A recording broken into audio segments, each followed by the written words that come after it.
যে এ ক্ষমতা আর আমার হাত থেকে যাবে না, যা খুশি তাই করব, কিন্তু তোমাকে নিয়ন্ত্রণ করার আরেকজন আছেন কিনা? সেজন্য আল্লাহ পাক বলেছেন ওয়ামুদ্দুহুম ফি তুগয়ানিহিম ইয়ামাহুন, আমি যারা সীমা লঙ্ঘন করে আমি ঢিল দেই, একশোটে ধরি না, ঢিল দেই, দেখি কদ্দূর পারো। এই জন্য তো ফেরাউন বেঁচে ছিল ৯৫০ বছর। কোন কোন কেতাবে লেখা আছে ৯৫০ বছর হায়াত পেয়েছিল, জানি না কত বছর পাইছিল।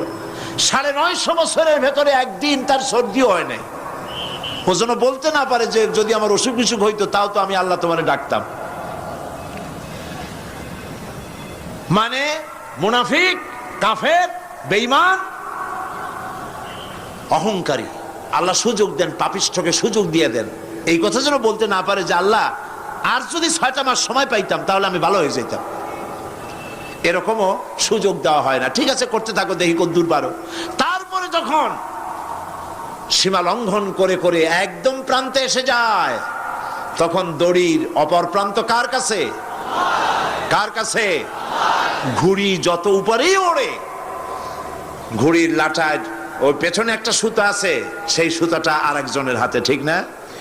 ঘুড়ি যতই মনে করুক যে আমি পাল্লা দিয়ে মঙ্গল গ্রহে যাব, যেখানে খুশি সেখানে যাব, ঘুড়ির এই অহংকার মিশে বেশি দূরে যেতে পারবে না, যেহেতু তোমার পেছনে একটা দড়ি আছে, সেই দড়িটা আরেকজনের হাতে।